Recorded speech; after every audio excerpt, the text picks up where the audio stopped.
Марат Шламбаев осы түрме қабырғасында өзі де арыздарды жазады ғой, бірақ ол арыздар шықпайды. Мысалы, прокуратураға дейін жетпейді, немесе бізге дейін жетпейді, біз көрмейміз оларды. Жақында ғана Марат Шламбаевтың А4 форматындағы 25-30 парақ ақ қағазын душқа кеткен кезде жоғалып кеткен деген ақпараттар болды. Иә, біреулер алып қойған. Рас, ол рас. Сенбі сайын душқа барады екен. Сол өткен қайсы бір 2 апта бұрын сол душқа кеткен кезде жаңағы тастап кеткен дизодағы камерасындағы қағаздардың бәрін біреулер тексеріп, сөйтіп 25-30 парақ қағаздардың бәрін әкетіп қойған. Ол рас.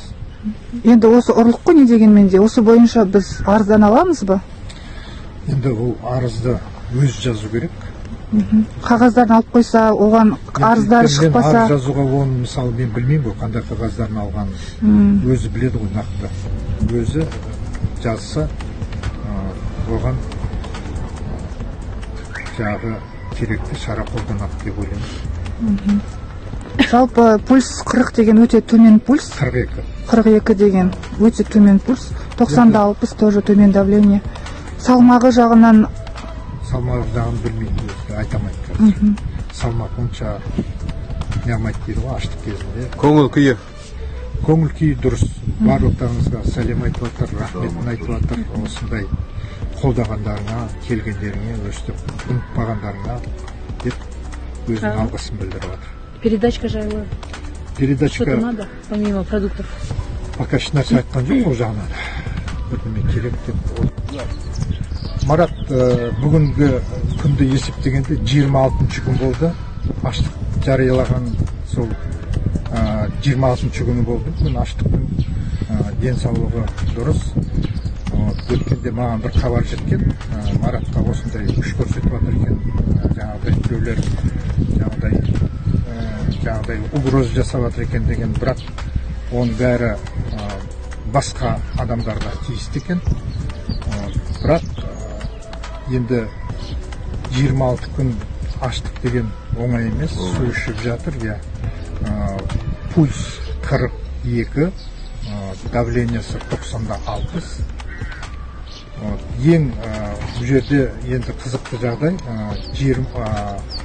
осы сәуірдің 16 күні бұл жерде тінту жұмыстары жүргізілген. Сол тінту жұмыстары кезінде дуистің орынбасары Бакунин деген жаңағы басшылығымен өткен тінту жұмыстары. Сол тінту кезінде Марат, енді білесіздер ғой, аштықты жариялаған себебі жаңағы спортпен айналысуға рұқсат бермейді, және де жаңағы сурет салуға, өзінің токар болып жұмыс істеуге рұқсат бермейді. Сондықтан ол аштық жариялаған, және де үкіммен келіспеушілігі. Енді ол аздай, кеше 16 күні, сәуірдің 16 күні келіп бұл жерде жаңағы тінту істері болған кезде, жаңағы Бакунин деген бұйрық берген. Сол жердегі барлық спорт инвентарь дейді ғой, спортқа қатысты жаңағыдай штангылары бар, гантельдері бар, солардың бәрін жинап алып кетіп қалды. Ол қалай, мен түсінбедім. Оған қандай қатысы бар? Енді Марат Шламбаев ол спорт инвентарға, мысалы штангыларға жоламайды ғой, тек қана жүгіретін адам. Жүгіруге рұқсат жоқ, бірақ күнделікті 1,5 сағат өзінің прогулка дейді. Серуен жасайды. Сол серуен жасағанда ол жер комната шейін 3-5 метр. Ішін бәрі бетон, стеналардың бәрі бетон, үсті сәл ашық. Сол жерде жүгірем дейді. 500 круг жасайым дейді. 500 айналып, 500 ғой демде, 500 круг жасайым дейді. 3-5 комната. Сол болғаны жетістігі Марат. Өйткені ешқандай басқа жүгіруге, жаңағы өзінің сурет салуға рұқсаты жоқ. Оның үстіне жаңағы айттым ғой, жаңағы Залелов деген осы жердің аға инспектор, опер уполномоченный деді, режимный отдел.